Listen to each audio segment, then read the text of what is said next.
Hello friends, आपका स्वागत है आपके अपने चैनल बिल्डिंग शिक्षा बाय नीता चंद्रा में। आज हम करेंगे क्लास 8 की बसंत भाग 3 की हिंदी, और जो हमने स्टार्ट कर रखी है। चलो स्टार्ट करते हैं, टाइम वेस्ट ना करते हुए। लेकिन उससे पहले अगर आपने हमारे चैनल को लाइक, शेयर और सब्सक्राइब नहीं करा तो चैनल को सब्सक्राइब करें और बेल आइकन के बटन को भी प्रेस करें ताकि आपको आगे वाली वीडियो का नोटिफिकेशन मिल सके।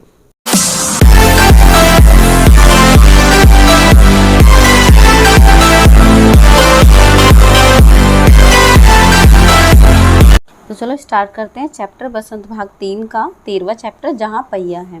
उससे पहले हम 12 चैप्टर कर चुके हैं। अगर आपको वो चैप्टर देखने हैं या सुनने हैं तो आप हमें कमेंट बॉक्स में कमेंट कर सकते हैं, या आप हमारी चैनल पे जाके बिल्डिंग शिक्षा प्लेलिस्ट में जाके हिंदी के सारे चैप्टर वहाँ देख सकती हैं। और अगर आपको फिर भी ना मिले तो आप कमेंट बॉक्स में कमेंट कर सकते हैं, मैं आपको वहाँ पर प्रोवाइड करा दूँगी। तो जो हमारा 13वां चैप्टर है जहाँ पहिया है, ये लिखा है हमारे साईनाथ जी ने। और यहाँ पे बच्चा क्या दिखाया गया, मैं आपको पहले क्रश से बताती हूँ, फिर हम डिटेल में पढ़ेंगे। यहाँ पे मतलब जहाँ पहिया है का मतलब ये नहीं आदिवासी वाला पहिया ना। हमारी जो देश की महिलाएं थी ना, अभी मतलब हमारा देश आज़ाद तो हो गया, 15 अगस्त 1947 को हमारा देश आज़ाद हो गया था। लेकिन क्या सच में सभी लोग आज़ाद हैं? यहाँ तक कि पक्षी भी आज़ाद नहीं है ना। लोग पक्षियों को अपने घर में बंद करके रख लेते हैं। हम पंछियन मुक्त गगन, क्या आपने पढ़ी होगी कविता, है ना। तो बच्चा यहाँ पे क्या है, औरतों को आज़ादी नहीं थी कि घर से बाहर निकले, है ना। तो यहाँ पे हम इस चैप्टर में यही करेंगे। अभी तक भी मतलब कई जगह पे तो है कि औरतों का काम करना भी उनको लोगों को वर्जित लगता है, कि मतलब है ही नहीं, मतलब काम ही नहीं करना चाहिए उनको, है ना। उनको घर के काम करने चाहिए, बस बच्चे पालने चाहिए और घर के काम करने चाहिए। तो बच्चा ये जहाँ पहिया है एक आंदोलन है जो औरतों ने स्टार्ट करा था। क्यों? ताकि वो साइकिल चला सके, है ना। उनको लगा अगर हम साइकिल चलाएंगे तो हमें घर से निकलने का एक सुनहरा मौका मिलेगा, कुछ कर दिखाने का मौका मिलेगा। तो यहाँ इस चैप्टर में हम पूरा यही पढ़ेंगे कि कहाँ और कैसे औरतों ने अपने लिए आवाज़ उठाई और कैसे एक सामाजिक आंदोलन बन गया, है ना।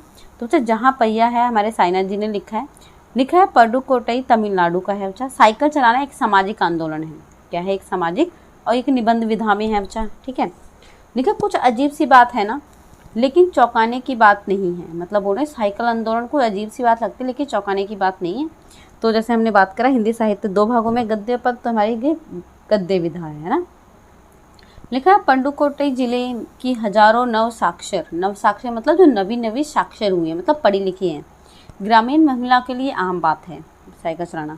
अपने पिछड़ेपन पर लात मारना, अपना विरोध व्यक्त करना और उन जंजीरों को तोड़ना जिनमें वह जकड़ी हुई है। मतलब देखो, अब जब तक हम मतलब निरक्षर रहते हैं ना, जब तक हम पढ़े लिखे नहीं रहते तो हमें अपने अधिकारों के बारे में पता नहीं चलता। लेकिन जब हम पढ़ लिख जाते हैं तो हमें, है ना, तो हमें अपने अधिकारों के बारे में पता चल जाता है। तो यहाँ पे वही बोल रहे हैं, जो औरतें हैं नव शिक्षण ग्रामीण महिलाओं के लिए अब आम बात हो गई है साइकिल चलाना, ठीक है। और उन्होंने क्या करा था, पिछड़ेपन को लात मारना, मतलब घूंघट में रहना है, औरतों को बाहर नहीं जाना है ना, उनको घर में रह के अपने काम काज करना है। तो ये सब उनकी क्या थी, विरोध करने की कारण थी। कोई ना कोई तरीका लोग निकाल ही लेते हैं। कभी कभी तरीके अजीबोगरीब होते हैं। मतलब कई बार बोलते हैं आज़ादी के लिए कई लोग कुछ ना कुछ तरीके निकाल लेते हैं। कई बार क्या होते हैं, ये अजीब से लगते हैं लेकिन होते हैं हमारे लिए, समाज के लिए बेहतर होते हैं। देखा, भारत के सर्वाधिक गरीब जिलों में एक है पडुकोट्टई। मतलब जैसे अगर हम बात करें ना पडुकोट्टई, मतलब जैसे और भी गरीब क्षेत्र हैं, उड़ीसा चले जाओगे, बिहार साइड चले जाओगे तो बहुत सारे ज़िले मिल जाएंगे अभी भी। तो पिछले दिनों यहाँ की ग्रामीण महिलाओं ने अपनी स्वाधीनता मतलब आज़ादी और गतिशीलता को अभिव्यक्त करने के प्रतीक के रूप में साइकिल को चुना। अब हम किसी को तो चुनते हैं, कहीं से तो स्टार्ट करनी पड़ेगी। तो उन्होंने किसको चुना? साइकिल को, कि हम साइकिल चलाएंगे।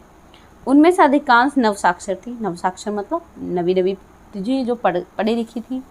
अगर हम 10 वर्ष से कम उम्र की लड़कियों को अलग कर दें तो इसका अर्थ यह हुआ कि ग्रामीण महिलाओं के 1/4 हिस्से ने साइकिल चलाना सीख लिया था। 1/4 मतलब जैसे 100 औरतें हैं, 100 में से 1/4 मतलब 25 औरतों ने, है ना, साइकिल चलाना सीख लिया था। और इन महिलाओं में से 70,000 से भी अधिक महिलाओं ने प्रदर्शन एवं प्रतियोगिता जैसे सार्वजनिक कार्यक्रम में बड़े गर्व के साथ नए कौशल का प्रदर्शन भी किया था। मतलब उन्हें कॉम्पिटिशन वगैरह में भी करा था। अभी भी उनमें साइकिल चलाने की इच्छा जारी है। वहाँ इसके लिए प्रशिक्षण शिविर चल रहे हैं। मतलब लोगों को साइकिल, जो औरतें हैं उनको साइकिल चलाना सिखाया जा रहा है। ग्रामीण पडुकोट्टई के मुख्य इलाकों में अत्यंत रूढ़िवादी पृष्ठभूमि से आई युवा मुस्लिम लड़कियां सड़कों से अपनी साइकिल पर जाती हुई दिखाई देती है। मतलब जो होते हैं ना रूढ़िवादी मतलब जो नए विचारधारा को ना मतलब समझने की कोशिश ही नहीं करती, हमेशा अपने में रहती हैं, है ना। लिखा है लेकिन मुस्लिम लड़कियां भी वहाँ दिखी साइकिल चलाने। देखा, जमीला बीबी नामक एक युवती ने जिसने साइकिल चलाना शुरू किया, मुझसे कहा ये मेरा अधिकार है। मतलब एक औरत थी, मतलब जमीला बीबी, तो उसने कहा कि साइकिल चलाना क्या है, मेरा अधिकार है, ये मेरा अधिकार है। अब हम कहीं भी जा सकते हैं। ऑब्वियसली साइकिल चलाना आ सकता है, आप किसी के मोहताज नहीं है, वो कहीं पे भी आ जा सकती हैं। देखा, जब हमें बस का इंतज़ार नहीं करना, अब हमें बस का हमें क्या होता है बच्चा कि जैसे हमें स्कूल कॉलेज जाना होता तो हम क्या करते हैं, बस का वेट कर रहे होते हैं, जब बस आएगी तब जाएंगे, कभी बस नहीं मिलता ऑटोज जाते हैं। लेकिन अब उन्होंने साइकिल चलाना सीख लिया तो वो किसी की मोहताज नहीं रही है ना। मुझे पता है कि जब मैंने साइकिल चलाना शुरू किया था तो लोग फफ्तियाँ करते थे। फफ्तियाँ मतलब मजाक उड़ाते थे, ये लो लड़कियों को साइकिल चलाएगी, अब तो कोई काम रह ही नहीं गया है ना, तो फफ्तियाँ कसना। लेकिन मैंने उस पर कोई ध्यान नहीं दिया। बच्चा ये होता है, अभी हम 9th क्लास का चैप्टर पढ़ रहे थे तो वहाँ पे यही था कि जब हम कुछ अच्छा करने लग जाते हैं ना तो तब भी लोग बोलते हैं, जब हम कुछ नहीं करते तब भी लोग बोलते हैं। तो हम कुछ भी करें, लोगों का काम बोलना ही है, लेकिन वो काम हमें कब फ़र्क नहीं पड़ना चाहिए, जब वो काम हम अच्छा कर रहे हो। लेकिन फ़ातिमा एक माध्यमिक स्कूल में पढ़ाती है। मतलब एक और औरत का जिक्र कर रहे हैं। जो फ़ातिमा है वो एक माध्यमिक स्कूल में पढ़ाती है और उन्हें साइकिल चलाने का ऐसा चाव है कि हर शाम आधे घंटे के लिए किराए पर साइकिल लेती हैं और एक नई साइकिल खरीदने की उनकी हैसियत नहीं। मतलब बहुत ज़्यादा गरीब हैं तो उनके पास खुद की साइकिल तो है नहीं, लेकिन किराए पर साइकिल लेके वो चलाती हैं। फ़ातिमा ने बताया कि साइकिल चलाने में एक ख़ास तरह की आज़ादी है। उन्होंने बोला, जब मैं साइकिल चलाती हूँ ना तो ऐसा लगता है मेरे को अंदर से एक अजीब तरह की आज़ादी मिलती है। मुझे किसी पर निर्भर नहीं रहना पड़ता। बिल्कुल सेम है, मैं कभी इससे नहीं छोड़ूंगी। बोला, मैं इसको कभी चलाना नहीं छोड़ूंगी। और लिखा, जमीला, फ़ातिमा और उनकी मित्र अफकन्नी, इन सबकी उम्र 20 वर्ष के आसपास, मतलब सारी 20 वर्ष की हैं। और उन्होंने अपने समुदाय की अनेक युवतियों को साइकिल चलाना सिखाया। मतलब खुद तो साइकिल चला रही हैं, साथ में जो अपनी सखी सहेलियां हैं, जो उनके यहाँ रहती हैं महिलाएं और जिन्होंने साइकिल चलाने का चाव है और जिनको फ्रीडम की इच्छा है, उनको भी साइकिल चलाना सिखा रही हैं। इस ज़िले में साइकिल की धूम मची हुई है। इनकी प्रशंसकों में है महिला खेतीहर मजदूर। अब देखो कौन कौन है, जो महिलाएं जो खेत में काम करती हैं, पत्थर खदानों में मजदूर करने वाली औरतें, गाँव में काम करने वाली नर्सें, ये सब है। बालवाड़ी और आंगनवाड़ी कार्यकर्ता, छोटे बच्चों का किंडरगार्टन वाले स्कूल टीचर, वो बेशकीमती पत्थरों को तराशने में लगी औरतें, स्कूल की अध्यापिकाएं भी साइकिल पर जमकर इस्तेमाल कर रही हैं। मतलब जितनी भी औरतें हैं गांव में, छोटे से छोटे, बड़े से बड़े काम में लगी हुई, लेकिन सारी क्या कर रही है, साइकिलें चला रही हैं। ग्राम सेविकाएं और दोपहर का भोजन पहुंचाने में औरतें पीछे नहीं हैं। मतलब बोल रहे हैं ग्राम सेविकाएं और दोपहर का भोजन पहुंचाने वाली औरतें भी पीछे नहीं हैं। सबसे बड़ी संख्या उन लोगों की है जो अभी नवसाक्षर हुए हैं। मतलब सबसे ज़्यादा चाव किसको हो रखा है, जो भी न्यू मतलब एजुकेटेड हुई हैं, पढ़ी हैं। जिस किसी नवसाक्षर अथवा नई नई साइकिल चलाने वाली महिला से मैंने बातचीत की, उसने साइकिल चलाने और अपनी व्यक्तिगत आज़ादी के बीच एक सीधा संबंध बताया। मतलब उन्होंने बताया कि अगर हम साइकिल चलाते हैं तो हमें किसी और पर निर्भर होना नहीं पड़ता। साइकिल आंदोलन की एक अगुआ का कहना है, मुख्य बात यह है कि इस आंदोलन ने महिलाओं को बहुत आत्मविश्वास, मतलब औरतों के अंदर ना कोई कॉन्फिडेंस आ गया, एक आत्मविश्वास आ गया। महत्वपूर्ण ये है कि इसमें पुरुषों पर उसकी निर्भरता कम हो गई। अब हर काम के लिए हमें घर के पुरुषों पर निर्भर रहना नहीं पड़ता, ये जो सबसे बड़ी बात है ना। अब हम प्राय देखते हैं कि कोई औरतें अपनी साइकिल पर 4 किलोमीटर दूर तक आसानी से तय कर पा दी। कभी कभी उनके साथ बच्चे भी होते हैं, कई बार अपने बच्चों को भी ले जाते हैं। यहाँ तक कि साइकिल से दूसरे स्थानों पर सामान ढोने की व्यवस्था भी खुद कर देती है। मतलब अगर उनको सामान लेके जाना होता तब भी ये नहीं देखते कि घर में जो आदमी हैं वो आएंगे फिर हमको लेके जाएंगे, नहीं, वो अपने काम खुद कर लेते हैं।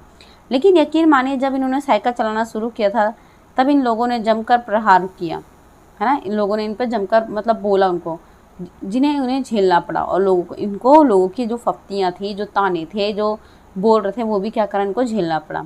गंदी गंदी टिप्पणियाँ दी गई, लेकिन धीरे धीरे साइकिल चलाने को सामाजिक स्वीकृति मिल गई, है ना। इसीलिए महिलाओं ने इसे अपना लिया। लेकिन होता है बच्चा, कोई भी हम न्यू काम स्टार्ट करते हैं ना शुरू में, तो लोग उसका बहुत मजाक उड़ाते हैं, है ना, कि क्या ही कर रहे हैं ये। लेकिन धीरे धीरे समाज ने उसको अपना लिया। महिलाएं साइकिल प्रशिक्षण शिविर देखना एक असाधारण अनुभव है। किला कुरुचि गांव में अभी साइकिल सीखने वाली महिलाएं रविवार को इकट्ठी हुई थी। मतलब औरतें सारी इकट्ठी हुई, कहाँ, किला कुरुचि में। साइकिल चलाने के आंदोलन के समर्थन में ऐसे आवाज़ देखकर कोई भी हैरान हुए बिना नहीं रह सकता। मतलब सारी औरतें आ गई, कभी बुलाओ तो आते ही नहीं है ना, साइकिल चलाने सारे आ गई। उन्हें इसे सीखना ही था। साइकिल ने उन्हें पुरुषों द्वारा थोपे गए दायरे के रोजमर्रा की घिसी पिटी चर्चा से बाहर निकालने का रास्ता दिखाया। अब मतलब उनको जो साइकिल था ना बच्चा, वो आज़ादी का एक बहुत बड़ा माध्यम नज़र आया। इसीलिए सब औरतें चाहते थे कि हम साइकिल चलाना सीखें। ये नव साइकिल चालक गाने भी गाते थे, मतलब गाने भी गाते थे। उन गानों में साइकिल चलाने को प्रोत्साहन दिया जाता था। इनमें से गाने की पंक्ति है, ओ बहिन आ सीखे साइकिल घूमे समय के पहिए संग। मतलब ये औरतें ऐसा तरह का गाना गाते थे, है ना। जिन्हें साइकिल चलाने का प्रशिक्षण मिल चुका था, मतलब जिन्हें ट्रेनिंग मिल चुकी थी, प्रशिक्षण का मतलब जस्ट ट्रेनिंग, उनमें से बहुत बड़ी संख्या में साइकिल सीख चूँकि महिलाएं अभी नई नई साइकिल सीखने वाली महिलाओं को भरपूर सहयोग देती थी। मतलब जैसे मुझे साइकिल आ गई तो मैं क्या करूँगी, आगे आने वाले जो आगे सीखने चाहती है उनको क्या करूँगी, मोटिवेट करूँगी, है ना। उनमें न केवल सीखने सिखाने की इच्छा दिखाई देती थी, बल्कि उनके बीच उत्साह भी दिखाई देता था। मतलब उसको ना वो बड़ा क्रिएटिव सा लेके सीख रहे थे। मुझे पता नहीं है बच्चा आज के टाइम पे क्या होता है तुम्हारे साथ, नहीं तो हम क्या करते थे, अगर हमें लगता था ना कि यार आज तो हमारे टीचर हमें कुछ नई चीज़ सिखाएंगे, उस दिन तो ना मतलब स्कूल जाने की एक चाह ही बड़े अजीब होती है, आज तो हम करेंगे वो चीज़, कोई कॉम्पिटिशन है तो उसमें पार्टिसिपेट करना है ना, मतलब कुछ नवा करके दिखाना। तो ऐसे ही जो उत्साह था वो किस में होता था, बच्चा महिलाओं में होता था। देखा, सभी महिलाओं को साइकिल चलाना सीखना चाहिए। उन्होंने कहा मतलब उनका उत्साह देखकर ऐसा लगता था कि सभी महिलाओं को साइकिल चलाना आना चाहिए। 1992 में अंतर्राष्ट्रीय महिला दिवस के बाद, मतलब 1992 में अंतर्राष्ट्रीय महिला दिवस मनाया गया। और वैसे महिला दिवस कब मनाते हैं बच्चा हमारे इंडिया में, 8 मार्च को, है ना। देखा, महिला दिवस के बाद अब ये जिला कभी भी पहले जैसा नहीं हो सकता था। हैंडल पर डंडियां लगाए, घंटियां बजाते हुए साइकिल पर सवार 1500 महिलाओं ने पुडुकोट्टई में तूफान ला दिया। कितनी महिलाओं ने बचा, 1500। पेपर में क्वेश्चन आ सकता है। महिलाओं की साइकिल चलाने की इस तैयारी ने यहाँ रहने वालों का हक्का बक्का कर दिया। मतलब लोग ना मतलब शौक हो गए कि हाँ महिलाएं साइकिल चला रही हैं। अभी बड़ा अजीब लग रहा होगा ना, क्योंकि आज तो लोग स्कूटी भी चलाते हैं, मतलब लड़कियां तो बाइक भी, हीरो होंडा सब कुछ चलाने लगी हैं। ठीक है, इस सारे मामलों में पुरुषों की क्या राय थी। अब देखो पुरुष भी हैं बेचारे, है ना।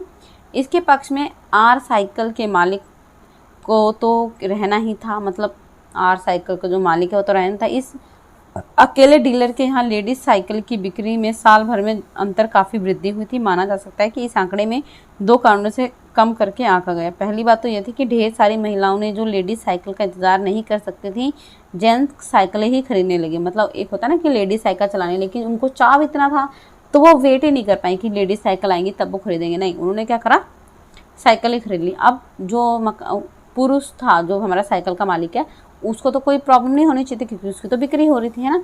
दूसरी, उस डीलर ने बड़ी सतर्कता के साथ ये जानकारी मुझे दी कि मुझे लगा कि बिक्री कर विभाग को कोई आदमी हूँ, है ना। देखा, कुदमी अन्नामलाई की चिलचिलाते धूप में अद्भुत दृश्य की तरह पत्थर के खदानों में दौड़ती भागती 22 वर्षीय मनोरमिनी को लोगों ने साइकिल सिखलाते देखा। उसने मुझे बताया कि हमारा इलाका बहुत शहर से कटा हुआ है, यहाँ जो साइकिल चलाना जानते हैं उनकी गतिशीलता बढ़ जाती है। साइकिल चलाने में बहुत निश्चय आर्थिक निहितार्थ थे, मतलब अपने फ़ायदे थे। इसमें आय में वृद्धि हुई है। यहाँ की कुछ महिलाएं अगल बगल के गांव से कृषि संबंधी अथवा अन्य उत्पाद बेच आती हैं, मतलब साइकिल पे ही, तो उनकी आर्थिक व्यवस्था भी अच्छी हो गई है। साइकिल की वजह से बसों के इंतजार समय बच जाता है। अभी आपको अगर आएगा कि साइकिल चलाई तो लोगों के जीवन में क्या क्या बदलाव आए, तो आप लिख सकते हो यहाँ से। खराब परिवहन व्यवस्था वाले स्थानों के लिए महत्वपूर्ण। अब देखो बेटा, साइकिल क्या होती है, हम कहीं भी रास्ते में निकाल के आराम से ले जा सकते हैं। दूसरे, इससे पहले इतना समय मिल जाता था कि वे अपने सामान बेचने पर ज़्यादा ध्यान केंद्रित कर पाते थे, है ना। मतलब उनको टाइम मिल जाता था कि अपना टाइम को कर लेते थे। तीसरा, इससे ही अधिक इलाकों में जा सकते थे, मतलब ज़्यादा इलाकों में जा सकते थे। पहले पैदल एक ही गाँव में जाते थे, फिर हो सकता है 2-3 गाँव में चले जाते थे सामान बेचने, है ना। अंतिम बात ये थी कि अगर आप चाहें तो इसमें आराम करने को काफ़ी समय मिल जाता था। जिन छोटे उत्पादकों को बसों का इंतजार करना पड़ता था, बस स्टॉप तक पहुंचने के लिए भी पिता भाई पति बेटों पर निर्भर रहना पड़ता था, और वे अपना सामान बेचने के लिए कुछ गिने चुने गांव तक ही जा सकती थी। कुछ को पैदल ही चलना पड़ता था। जिनके पास साइकिल नहीं थी वह भी पैदल ही जाते थे। फिर उन्हें बच्चों की देखभाल, पीने का पानी, घरेलू जैसे कामों के लिए भी जल्दी ही भागकर घर पहुंचना पड़ता था। अब इनके पास साइकिल हैं, वे सारा काम बिना किसी दिक्कत के कर लेते हैं। अब देखो इतनी सारी दिक्कतें थी, पहले उनके पास साइकिल नहीं थी तो पहले बेटे का, बाप का, भाई का, है ना, इन सब का वेट करना पड़ता था कि ये आएंगे और हम इनके साथ जाएंगे, फिर सामान बेचकर आएंगे। उसके बाद इनको घर पे भी जल्दी आना था क्योंकि उनको घरेलू काम भी करने थे। उसके बाद ये ज़्यादा जगह जा नहीं सकते थे, हो सकता था सिर्फ एक ही गाँव कवर करते थे, है ना। लेकिन अब क्या हो गया था, अब इनको पहली बात किसी का वेट नहीं करना पड़ रहा था, किसी के ऊपर मोहताज नहीं होना पड़ रहा था, अपने काम टाइम पे कर रहे थे। जो काम पहले कम करते थे अब ज़्यादा कर रहे थे, है ना। इसका अर्थ ये हुआ कि अब आप किसी सुनसान रास्ते पर भी देख सकते हैं कि कोई युवा माँ साइकिल पर आगे अपने बच्चे को बैठाए पीछे करियर पर सामान लादे जा रही है। जैसे वो यहाँ पे है ना, पीछे सामान लेके जा रही है। वह अपने साथ पानी के भरे 2 या 2-3 बर्तन लिए अपने घर या जाती हुई देखी जा सकती है। मतलब साइकिल से सारा काम कर रही है ना। अन्य पहलुओं से ज़्यादा आर्थिक पहलू पर भी बल देना गलत होगा, है ना। साइकिल प्रशिक्षण ने से महिलाओं के अंदर आत्मसम्मान की भावना पैदा हुई, मतलब उनको कॉन्फिडेंस आ गया बहुत सारा, है ना। ये बहुत महत्वपूर्ण है कि फातिमा का कहना है कि बेशक ये मामला केवल आर्थिक नहीं है, मतलब पैसों से रिलेट नहीं भी देखें। फातिमा ने इस बात इस तरह कही कि जिससे मुझे लगा कि कितनी मूर्खतापूर्ण ढंग से सोच रहा था। उसने आगे कहा, साइकिल चलाने में मेरी कौन सी कमाई होती है, मैं तो पैसे ही गवाती हूँ। मेरे पास इतने पैसे नहीं है कि मैं साइकिल खरीद सकूँ, लेकिन हर शाम मैं किराए पर साइकिल लेती हूँ ताकि मैं आज़ादी और खुशहाली का अनुभव कर सकूँ। मतलब देखो क्या बोल रहे हैं कि साइकिल मैं क्यों चलाऊँ, मेरे पास तो पैसे भी नहीं है, लेकिन मैं साइकिल इसलिए चलाती हूँ ताकि मुझे आज़ादी का अनुभव हो सके, है ना। आर्थिक काम तो छोड़ दो। पुडुकोट्टई पहुंचने से पहले मैंने इन विनम्र सवारी के बारे में कभी इस तरह सोचा नहीं था। मतलब साइकिल है, नॉर्मली हम साइकिल क्या सोचते हैं, साइकिल जिसमें 2 पहिए, कैरियर है, घंटी लगी हुई, बस, है ना। मैंने कभी साइकिल को आज़ादी का प्रतीक नहीं समझा था। आप देखो यहाँ पे हमें आज जो साईनाथ जी हैं वो क्या बोल रहे थे, मैंने कभी साइकिल तो बहुत देखी थी, लेकिन मैंने इस ढंग से साइकिल नहीं देखी थी कभी भी, है ना। देखा, एक महिला ने बताया कि लोगों के लिए समझना कठिन है कि ग्रामीण महिलाओं के लिए ये कितनी बड़ी चीज़ है। उनके लिए तो यह हवाई जहाज़ उड़ाने जैसी उपलब्धि है। मतलब देखो, हम शहरों में आएंगे, मैंने अभी बताया कि यहाँ पे तो हम एक्टिवा, कार, सब कुछ औरतें चला रही है ना, लेकिन वहाँ पे साइकिल चलाना बहुत ज़्यादा बड़ी उपलब्धि थी। लोग इस पर हंस सकते हैं, लेकिन केवल यहाँ की औरतें ही समझ सकती हैं कि उनके लिए कितना महत्वपूर्ण है। जो पुरुष इसका विरोध करते थे वे जाएं और टहलें, क्योंकि जब साइकिल चलाने की बात आती है तो महिलाओं की बराबरी ही नहीं कर सकते, है ना। तो बच्चा ये हमारा चैप्टर था जहाँ पहिया है, तो एक पहिए ने, मतलब 2 पहियों ने, सॉरी, है ना, औरतों की ज़िंदगी ही बदल दी। उन्हें किसी पे निर्भर नहीं रहना पड़ता, वो अपने काम खुद कर लेते हैं। और यहाँ पे बहुत अच्छी बात करी है फातिमा ने कि उन मूर्खता भरी ढंग से सोच रहे हैं कि साइकिल चलाने से आर्थिक ही लाभ थोड़ी ना होंगे, उनको आज़ादी का अनुभव होता है, इसलिए वो साइकिल चलाना सीखती है। तो जस्ट हम एक छोटी सी मतलब चीज़, अगर हम बदलाव लाना चाहते हैं समाज में, तो ज़रूरी नहीं है बड़े बड़े बदलाव लाएं, हम छोटे छोटे बदलावों से शुरुआत कर सकते हैं। फॉर एग्ज़ाम्पल आपने सफाई अभियान के बारे में सुना होगा, है ना। आज तो इन्वायरमेंट डे भी हमारा 5 जून। तो अगर हम बात करते हैं तो बच्चा हमें पूरे देश को साफ़ करने की ज़रूरत नहीं है ना, ना पूरे अपने स्कूल को साफ़ करने की ज़रूरत है, नहीं, उसके लिए तो रखे हुए हैं। लेकिन हम अपनी तरफ से क्या कर सकते हैं, है ना। उसके लिए तो बहुत सारे आपके वो माली अंकल हैं जो पेड़ पौधे की देखभाल करते हैं, स्वीपर हैं, है ना, और भी बहुत सारे लोग हैं। और इवन हमारी रोड पे भी म्यूनसिपल कॉरपोरेशन के लोग हैं जो सफाई सब करते हैं। लेकिन हर किसी के अकेले की बस की बात नहीं है बच्चा। जब हम क्या करते हैं, हमें कोई शुरुआत करनी होती है ना, तो हमें खुद से ही शुरुआत करनी होती है और अपने आसपास से शुरुआत करनी होती है। तो मैं अभी भी देखती बच्चा, हम पढ़े लिखे लोग ही खाना वाना खाते हैं और रैपर को हम क्या करते हैं, सड़क पे कूड़ा पड़ा है हम वहीं पे फेंक देते हैं। क्यों?